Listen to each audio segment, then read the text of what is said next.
বন্ধুরা আসসালামু আলাইকুম। আপনারা কেমন আছেন? আশা করি আপনারা ভালো আছেন। আলহামদুলিল্লাহ আমিও ভালো আছি। আজকে এখানে 5 কেজি দুধ বসিয়ে দিয়েছি, আর এই দুধের মধ্যে গরম মশলা আর এলাচ, দারচিনি আর তেজপাতা দিয়ে ভালোভাবে নেড়েচেড়ে নিচ্ছি।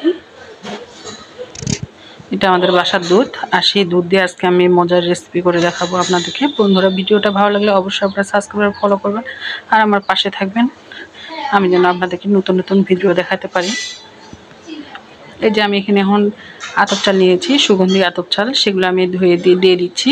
বন্ধুরা, আজকে আমি পায়েস রান্না করব খালি দুধ দিয়ে। এখানে কোনো পানি ব্যবহার করব না, দুধ দিয়ে চালটা সিদ্ধ করে নেব। যেহেতু আমাদের বাড়ির দুধ, বাড়ির গরুর দুধ, দেশি একবারে। আর দিচ্ছে গুঁড়ো দুধ। গুঁড়ো দুধ দিলে কি ঘন হবে, একটু খেতে ভালো লাগবে। আপনারা চেষ্টা করবেন 2-3 প্যাকেট গুঁড়ো দুধ দেওয়ার জন্য।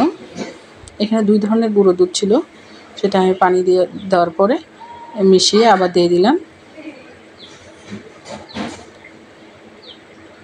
দেখুন বন্ধুরা, একবারে সাদা ফিটফিট হয়েছে, এখানে কোনো লাল কালার বা মানে একটু লালচে কালারও হয়ে আসেনি। একটা আহি নিয়েছি, আহিটা দিয়ে এখন চালটা ভালো করে একটু ঘুটে দিব। ঘুটে দিলে চালটা যখন ভেঙে যাবে তখন একদম খেতে আরও ভালো লাগবে। দিয়েছি বাদাম, থেতো করে নিয়েছি। আমাদের বাদাম গোটা ছিল, সেটা আমি ভেঙে নিয়েছি। তারপরে আবার দিয়ে দিলাম, এখন দিয়ে দিব চিনি। আপনারা যে যেরকম মিষ্টি খাবেন সেরকমই দিবেন। যারা মিষ্টি খাবেন না তারা একটু বাটির মধ্যে উঠিয়ে নেবেন, মিষ্টি ছাড়া যারা খেতে পছন্দ করেন। এখানে যদি আরও নারকেল দেওয়া যায় তো গুঁড়ো নারকেল আরও খেতে ভালো করতো, কিন্তু আমাদের কাছে গুঁড়ো নারকেল ছিল না, এই জন্য দিতে পারিনি। আমার পায়েসটা রান্না শেষ হয়েছে বন্ধুরা, এখন আমি ডেকোরেট করে নিয়েছি।